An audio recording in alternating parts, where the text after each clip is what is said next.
আভাস নিউজ, আপনাদের সঙ্গে রয়েছে আমি অর্পিতা। শুরু করছি সংবাদ। আজ পিতৃপক্ষের অবসান এবং মাতৃপক্ষের সূচনা। মহালয়ার দিনে সকাল থেকে বিভিন্ন নদী ঘাটে তর্পণ করতে আসা মানুষের ভিড় চোখে পড়ার মতো। পূর্ব মেদিনীপুরের কোলাঘাটের রূপনারায়ণ নদীর তীরবর্তী বিভিন্ন নদী ঘাট এই ভিড়ের কেন্দ্রবিন্দুতে পরিণত হয়েছে। ভোর থেকে কোলাঘাটের গৌরাঙ্গ ঘাট, কালীমন্দির ঘাট, কাঠচড়া ঘাট এবং দেনানের কুম্ভেশ্বরী ঘাটে হাজার হাজার মানুষ পিতৃ ও মাতৃ আত্মার তৃপ্তি কামনায় তর্পণ অনুষ্ঠানে অংশগ্রহণ করেছেন। পরিবার ও পরিজনের সঙ্গে বহু মানুষ ভিড় জমিয়ে নিয়মিতভাবে পিতৃ ও মাতৃপক্ষের রীতি অনুসারে পিতৃতর্পণ ও দেবী আরাধনা সম্পন্ন করেছেন। নদী তীরবর্তী এই উৎসব মুখর পরিবেশে প্রশাসনও সক্রিয় ভূমিকা রেখেছে। দুর্ঘটনা এড়াতে পুলিশি নিরাপত্তার ব্যবস্থা ছিল চোখে পড়ার মতো। বিভিন্ন ঘাটে উপস্থিত পুলিশ এবং স্থানীয় স্বেচ্ছাসেবীরা মানুষের নিরাপত্তা নিশ্চিত করতে এবং সুষ্ঠুভাবে অনুষ্ঠান সম্পন্ন করতে নজরদারি চালিয়েছেন।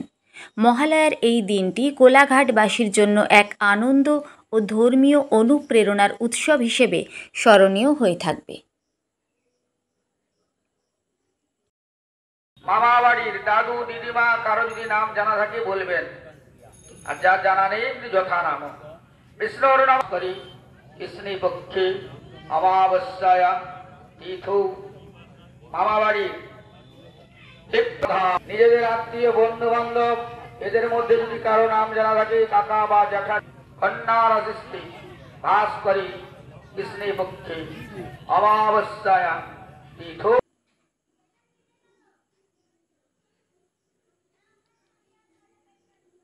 মহালয়ার ভোরে বৈদিক মন্ত্রোচ্চারণের মাধ্যমে পূর্বপুরুষের উদ্দেশ্যে তিল জল নিবেদন করা হয়, অর্থাৎ তর্পণ করা হয়। এই শব্দটি এসেছে সংস্কৃত শব্দ তৃপ বা তৃপ্ত করা থেকে।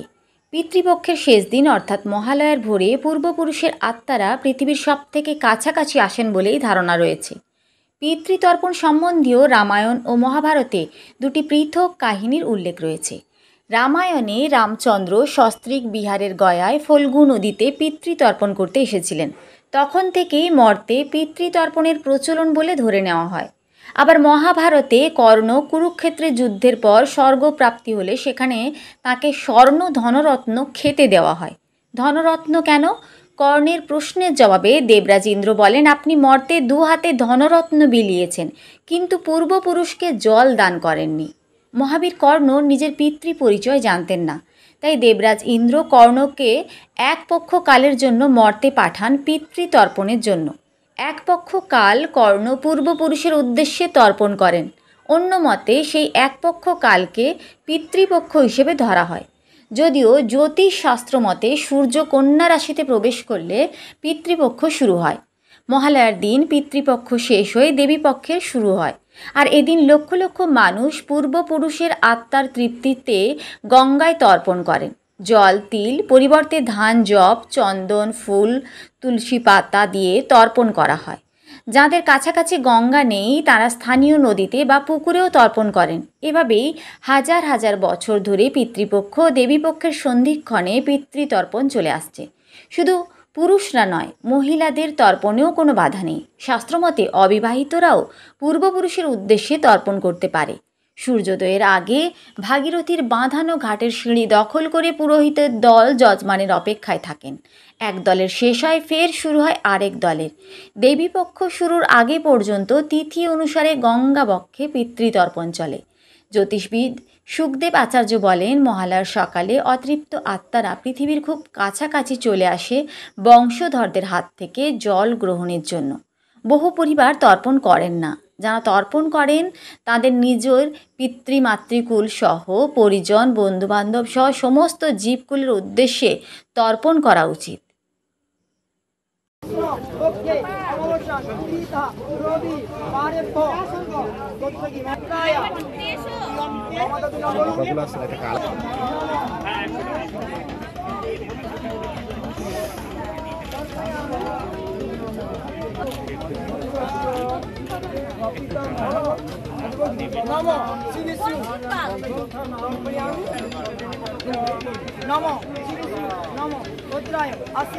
তো আসবো তো ঘুরাবি তো ক্যামেরাটা, বুঝতে পারিস? এইভাবে না তুই চলা, এখানে দাঁড়িয়ে তুলে নিতে হবে। একটাই তো, হ্যাঁ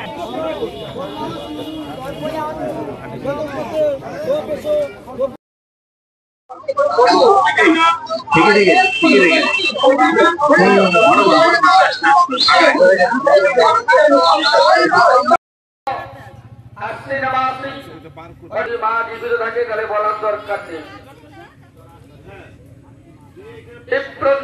মায়ের উপরে ঠাকুমার নাম জানা থাকে বলুন, নাহলে যথা নাম স্বাধা বিষ্ণুর নম আশ্বিনমাসি ঠাকুমার উপরে জানা থাকলে বলুন, নাহলে যথা নাম মেয়েতক সব তিলোদকম তর্প। মামা বাড়ির দাদু দিদিমা কারো যদি নাম জানা থাকে বলবেন, আর যার জানা নেই যথা নাম বিষ্ণুর নাম করি কৃষ্ণী পক্ষে অমাবস্যায়া তিথু। মামা বাড়ি নিজেদের আত্মীয় বন্ধু বান্ধব এদের মধ্যে যদি কারো নাম জানা থাকে, কাকা বা জ্যাঠা কন্যার অসিষ্টি বাস করি কৃষ্ণী পক্ষে অমাবস্যায়া তিথু।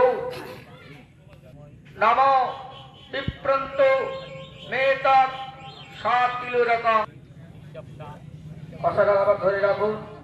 নম বৈয়াধ্য মনে আবার একটু জল ঢেলে দেন। নম পিতর সর্বে মাতামহ মহোদয় অতীত কুলকোটিনা সপ্তদ্বীপ নিবাস মায়া দত্ত বস্ত নিষ্পীড়নোদক। ডানাতের কাপড়টা একটু আবার দুহাতে কথাটা ধরে রাখুন। নম পিতা স্বর্গ পিতা ধর্ম পিতা হি পরমং তপ সর্ব দেবতা পিতৃ নমস্তে হিতেষু পিতৃকুল মাতৃকুল কুণ্ডলী কাক্ষং সর্বযজ্ঞে সর্বহরি তস্মিন দুষ্টে মস্তু।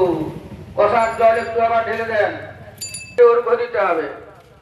বিষ্ণুর নমঃ অক্ষয় কামা এই সূর্য জগৎপতে অনুকম্পয় মাং ভক্তা কুসুম সংকাশং কাশ্যপ্রিয়ং মহার্ধতি ধন্তারি গঙ্গা গঙ্গৈব পরমাঙ্গতি।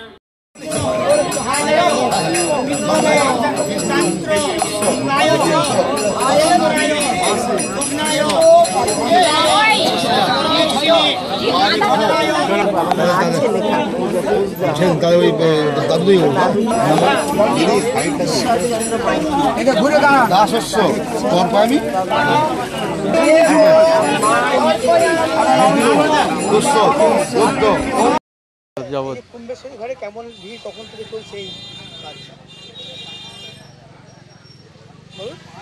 আজ শুভ মহালয়া উপলক্ষে এই দেনান কুম্ভেশ্বরী ঘাটে ভোর 4টে থাকতেই ভিড়, 4:30টায় তর্পণ আরম্ভ করা হয়েছে।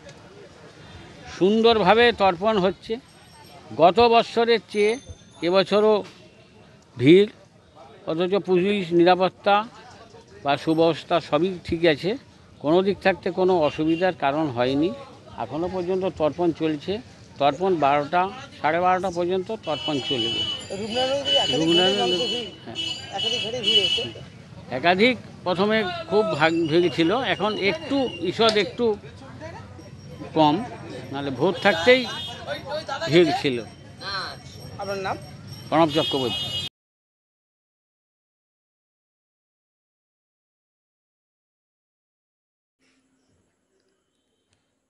বিশে সেপ্টেম্বর কুর্মীদের অনির্দিষ্টকালীন রেল টেকা ও ডহর ছেকা আন্দোলনকে কেন্দ্র করে পুলিশি অত্যাচার ও অনৈতিক গ্রেপ্তারের প্রতিবাদে রবিবার ঝাড়গ্রাম শহরে বিক্ষোভ মিছিল করল বিভিন্ন কর্মী সংগঠন। এদিনের মিছিল শুরু হয় ঝাড়গ্রাম শহরের রবীন্দ্র পার্ক থেকে সুভাষ পার্ক ঘুরে মিছিল গিয়ে পৌঁছায় পাঁচমাথা মোড়ে। সেখানে বিক্ষোভ কর্মসূচি পালন করেন আন্দোলনকারীরা। মিছিলে উপস্থিত ছিলেন কর্মী সংগঠনগুলির নেতৃত্ব ছাড়াও সমাজের বহু মানুষ। কর্মী নেতারা জানান, জাতিসত্তার আন্দোলন দীর্ঘদিন ধরে চলছে এবং আগামী দিনেও এই আন্দোলন আরও জোরদার হবে। তাদের দাবি, পুলিশি নিপীড়ন ও অন্যায় গ্রেপ্তারের বিরুদ্ধে কড়া প্রতিবাদ অব্যাহত থাকবে।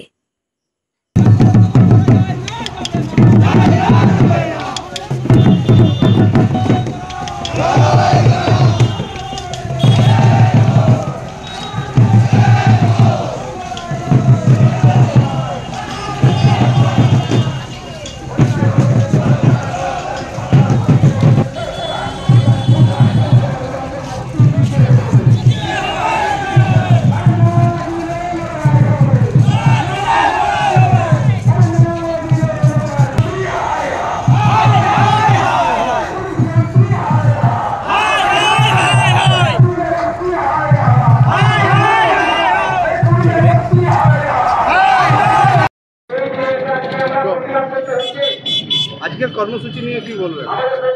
জোহার।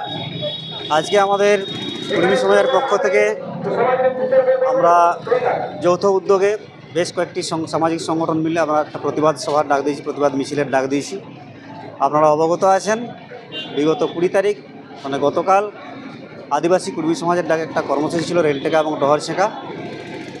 তো সেই কর্মসূচি 3টা রাজ্যে পালিত হয়েছে, ঝাড়খণ্ড, উড়িষ্যা এবং বেঙ্গলে। তো আমরা বেঙ্গলে এই কর্মসূচিতে একটা তিক্ত অভিজ্ঞতার আমরা সাক্ষী থেকেছি। কর্মী মানুষজন, সাধারণ কর্মী মানুষজন, আন্দোলনকারী মানুষজন, তাদের উপর যেভাবে পুলিশি অত্যাচার, দমনপীড়ন নেমে এসছে, বিশেষ করে পুলিশ গ্রামে গ্রামে গিয়ে, বাড়িতে বাড়িতে গিয়ে সাধারণ গ্রামবাসীদের উপর যেভাবে ভীতি প্রদর্শন এবং ভয়ের একটা সন্ত্রাসের আবহ তৈরি করেছে, সেটা খুবই দুর্ভাগ্যজনক। আমরা গণতান্ত্রিক স্বাধীন রাষ্ট্রের মানুষ, শান্তিপূর্ণ উপায়ে, গণতান্ত্রিক উপায়ে আমাদের আন্দোলন করার অধিকার রয়েছে এবং আমরা জাতিসত্তার দাবিতে দীর্ঘদিন আন্দোলন করছি এবং এই আন্দোলন চলছে এবং চলবে। সেই যে পুলিশি দমনপীড়ন এবং বিনা কারণে আমাদের সমাজ নেতৃত্ব সহ সাধারণ আন্দোলনকারীদেরকে গ্রেপ্তার করা হয়েছে, সেই গ্রেপ্তারের প্রতিবাদে এবং অবিলম্বে মুক্তির দাবিতে ও পুলিশি যে দমনপীড়ন তার প্রতিবাদে আজকে কিন্তু আমাদের বিক্ষোভ মিছিল এবং প্রতিবাদ মিছিল। জোহার, নমস্কার।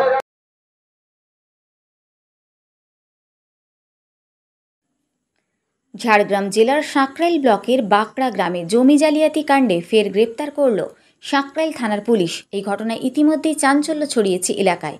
পুলিশ সূত্রে জানা গেছে, বাঁকড়া গ্রামের প্রায় 125টি পরিবারের প্রায় 400 একর জমি ভুয়ো কাগজপত্র ব্যবহার করে অন্যের নামে রেজিস্ট্রি করানো হয়েছিল। অভিযোগ উঠেছে, জমির মালিকদের নকল স্বাক্ষর ব্যবহার করা হয়েছে, এমনকি কোথাও জমির প্রকৃত মালিককে মৃত দেখিয়েও হস্তান্তরের চেষ্টা হয়েছে। ঘটনার প্রতিবাদে গ্রামবাসীরা জেলা রেজিস্ট্রি অফিস ও ঝাড়গ্রাম জেলা শাসকের দপ্তরে বিক্ষোভ দেখিয়ে জমি ফেরত এবং দ্রুত তদন্তের দাবি জানান। তদন্তে পুলিশ জানতে পারে, চিড়াকুটি গ্রামের বাসিন্দা সুখরঞ্জন মাহাতো বয়স 35 ভুয়ো উত্তরাধিকার শংসাপত্র দেখিয়ে জমি বিক্রি করেছিলেন। এর আগে পুলিশ তাকে গ্রেপ্তার করেছে। এরপর পুলিশ আরও একজনকে গ্রেপ্তার করে, তার নাম দেবাংশু পাহাড়ি, বাড়ি ঝাড়গ্রাম শহরের বাছুরডোবা এলাকায়। জানা গেছে, তিনি ওই জমি হস্তান্তরের টাইপরাইটার ছিলেন এবং একাধিক রেভিনিউ ট্রানজ্যাকশনে জড়িত ছিলেন। পুলিশ সূত্রে অনুমান করা হচ্ছে, তদন্তের অগ্রগতিতে আরও অনেকের নাম সামনে আসতে পারে। অভিযুক্ত দেবাংশুকে রবিবার ঝাড়গ্রাম আদালতে পেশ করা হয়েছে। প্রশাসনের তরফে জানানো হয়েছে, গোটা ঘটনায় আইনানুগ ব্যবস্থা গ্রহণ করা হবে।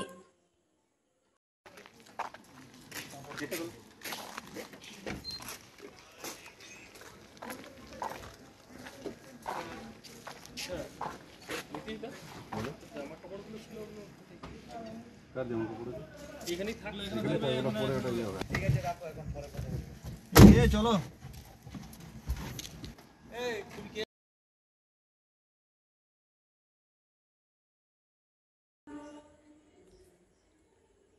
দুর্গাপুজো উপলক্ষে জাম্বনি থানার পুলিশ পশ্চিমবঙ্গ সরকারের 1,10,000 টাকার সরকারি অনুদান বিতরণ করেছে।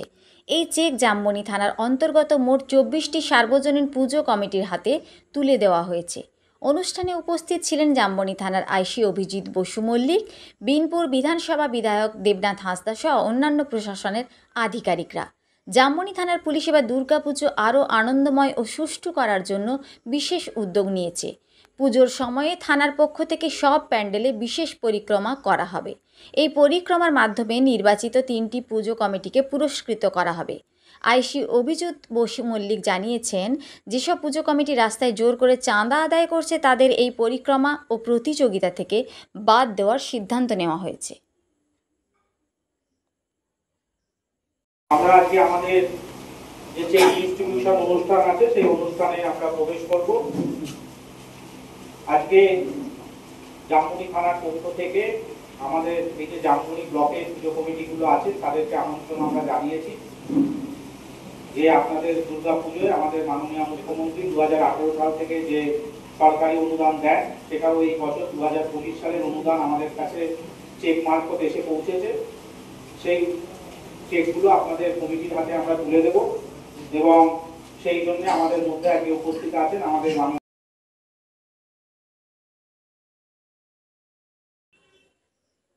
রাজ্যের মোট 3000 পুজো উদ্বোধন করবেন রাজ্যের মুখ্যমন্ত্রী মমতা বন্দ্যোপাধ্যায়। সেই মতো মহালয়া থেকে পুজোর উদ্বোধন শুরু হয়ে গেল।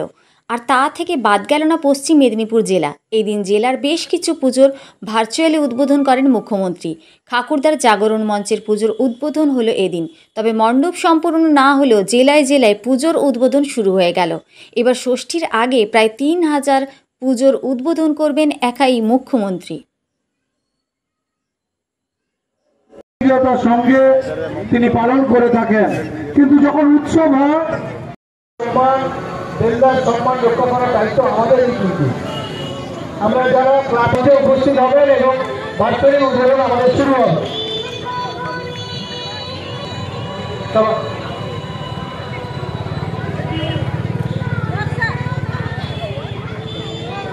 যেমন সঙ্গে মেয়র ফিরাদ হাকিম আছেন,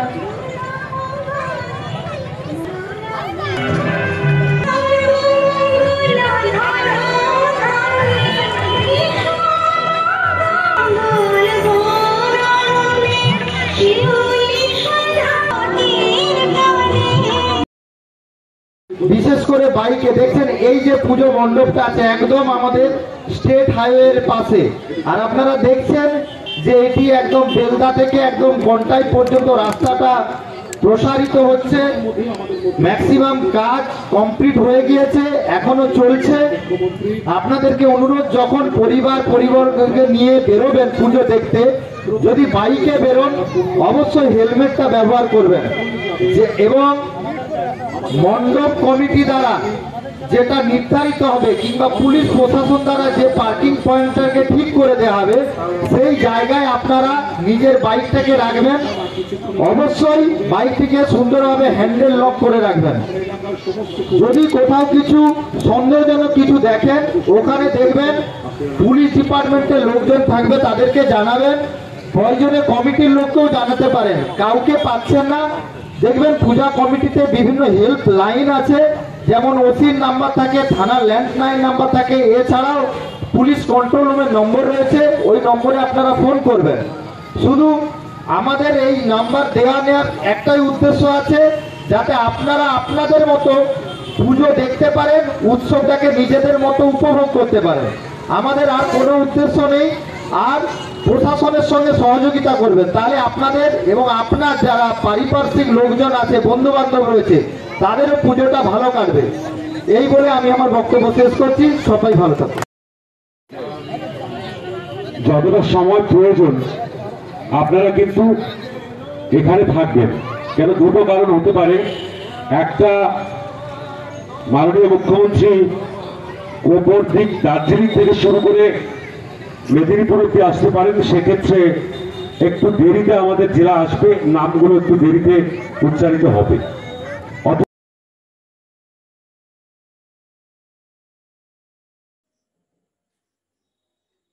মহালয়ার পুণ্য লগ্নে রবিবার রাষ্ট্রীয় স্বয়ংসেবক সংঘের শতবর্ষ পূর্তি উপলক্ষে ঝাড়গ্রাম জেলার মানিকপাড়া খণ্ডে এক বৃহৎ একত্রীকরণ ও পথ সঞ্চালন কর্মসূচির আয়োজন করা হয়। এদিনের পথ সঞ্চালন কর্মসূচি শুরু হয় ঝাড়গ্রাম ব্লকের শর্টডিহা রেল স্টেশন থেকে। সেখান থেকে মানিকপাড়া বাজার পরিক্রমা করে গদি মোড়ে এসে কর্মসূচি সমাপ্ত হয়। সঙ্ঘের মোট 56 জন স্বয়ংসেবক এই কর্মসূচিতে অংশগ্রহণ করেন। শুধু সঙ্ঘের সদস্যরাই নয়, এলাকার বহু সাধারণ মানুষও সক্রিয়ভাবে উপস্থিত ছিলেন। অনুষ্ঠানে উপস্থিত ছিলেন ঝাড়গ্রাম জেলা সংঘচালক কৃষ্ণপ্রসাদ মাহাতো, জেলা শারীরিক প্রমুখ নিশীথ মাহাতো, জেলা প্রচারক তন্ময়ী ভূঁই সহ এলাকার একাধিক বিশিষ্ট সমাজসেবী। কর্মসূচির মাধ্যমে সংগঠনের শতবর্ষ পূর্তিকে স্মরণ করে জাতীয় চেতনা ও সামাজিক সম্প্রীতির বার্তা ছড়িয়ে দেওয়া হয়।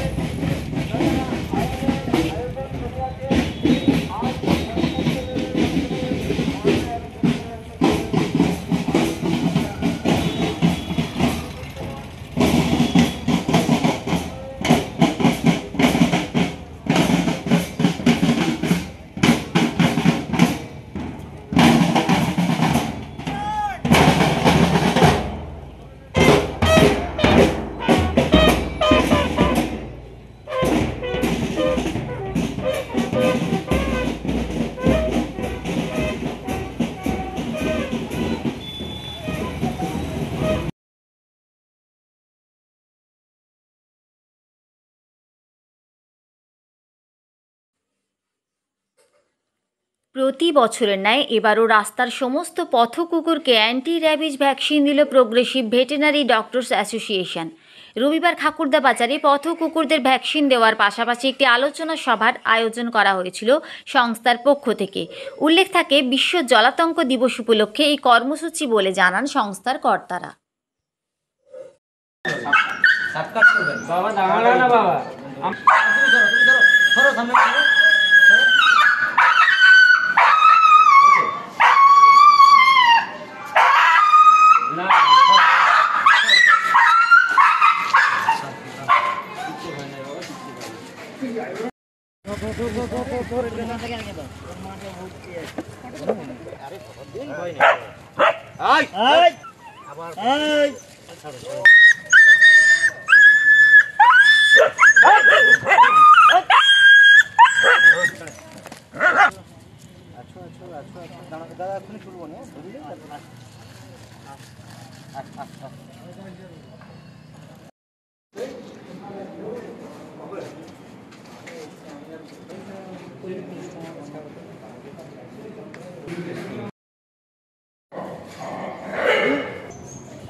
করো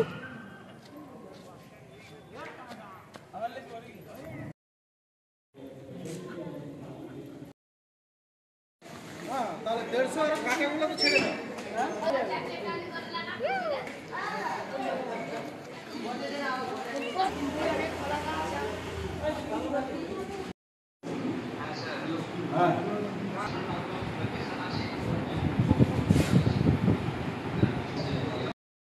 হচ্ছে বিশ্ব জলাতঙ্ক দিবস হচ্ছে 28শে সেপ্টেম্বর। 28শে সেপ্টেম্বর যেহেতু আমাদের মা দেবী দুর্গার পুজো, সেই সময় সমস্ত স্কুল কলেজ সবই বন্ধ থাকবে, সেই সঙ্গে রাস্তাঘাটে প্রচুর পরিমাণ লোক থাকবে। তাই আজকের দিনটাকে আমরা সিলেক্ট করে 21শে সেপ্টেম্বর আমরা বিশ্ব জলাতঙ্ক দিবস সম্বন্ধে একটা সচেতনতা শিবির করলাম। সেই সঙ্গে পথ স্ট্রিট অ্যানিম্যালদের আমরা ভ্যাকসিনেশন ক্যাম্প করলাম। সেই সঙ্গে আমরা স্কুলের বাচ্চাদের হচ্ছে র্যাবিস সম্বন্ধে বোঝালাম, স্টেরিলাইজ ক্যাম্প করলাম, বন্ধাত্ম নির্বীকরণ, এবং কিছু বিড়ালও এসেছিল, তাদেরকেও আমরা ভ্যাকসিনেশন করলাম। এটাই ছিল আমাদের মূল উদ্দেশ্য হচ্ছে যে আমাদের এলাকা থেকে র্যাবিসটাকে দূরে সরানো, এটাই। বন্ধাত্মকরণটা একটু বাড়ানো উচিত, সেই সঙ্গে মানুষের সচেতনতাটা হওয়া খুব প্রয়োজন আছে। কোনো একটা কুকুর দাবড়ে দিলেই যে র্যাবিস হবে, বা কোনো কারণে বাইট করে দিল, ব্লাড বেরালো না, তাতেও যে র্যাবিস হবে। র্যাবিস কি, র্যাবিসের মূল মানে কিভাবে আমরা র্যাবিসটাকে প্রতিহত করব, র্যাবিস থেকে কিভাবে আমরা দূরে থাকব, সেটাই হচ্ছে আমাদের। সমাজকে আমরা বার্তা দেব হচ্ছে প্রত্যেকটি প্রাণীর আবশ্যকতা আছে সমাজে থাকার। পথপশুদের থেকে যে মূলত কুকুর থেকে র্যাবিসটা বেশি ছড়ায়, তাই আমরা মোটামুটি আমরা চারদিক এটা প্রচার করতে চাইছি যে পথকুকুরদের সঙ্গে আমরা কিভাবে হ্যান্ডেলিং করব। পথপশু একটা রাস্তায় শুয়ে আছে, অযথা তার উপর দিয়ে মোটরসাইকেল গাড়ি চালিয়ে দেব না, অযথা কাউকে আঘাত করব না, অযথা গরম জল ছুঁড়ে দেওয়া, অযথা তাকে হ্যারাসমেন্ট করা, এসব না করে যে তাকে হচ্ছে কিছুটা ভ্যাকসিনেশান করে তার কৃমির ওষুধ টাইম মতো দিয়ে তাকে সুস্থ পরিবেশে রেখে পরিবেশ ভারসাম্য বজায় রাখা। কারণ আজ যদি পথপশু কমে যায় তাহলে দেখতে দেখতে বানরের উপদ্রব বাড়বে, আদার্স আরও কিছু কিছু অ্যানিম্যালের উপদ্রব বাড়বে, মানে একটা যে সারাউন্ডিং যে সার্কেলটা রয়েছে ওই সার্কেলটা ভেঙে যাবে। সেই জন্যই হচ্ছে মানুষকে সচেতনতা করা। মোট কতগুলি কুকুরকে ভ্যাকসিন দিলেন আজ এখানে? আমরা প্রায় 200টি কুকুরকে আজকে ভ্যাকসিনেশন করেছি, আরও আমাদের কাছে ভ্যাকসিন রয়েছে, আরও কিছু বাকি রয়েছে। প্রত্যেকটা কুকুরকে আমরা মার্কিং করে দিচ্ছি, সেই সঙ্গে বেশ কিছু বিড়ালকেও আমরা করেছি ভ্যাকসিন। আপনার নামটা? আমার নাম সন্দীপ দাস। আমি একজন পশু-প্রেমী, সেই সঙ্গে হচ্ছে আমি ওয়াইল্ড লাইফ রেস্কিউয়ার। সংবাদ এই পর্যন্তই, নমস্কার।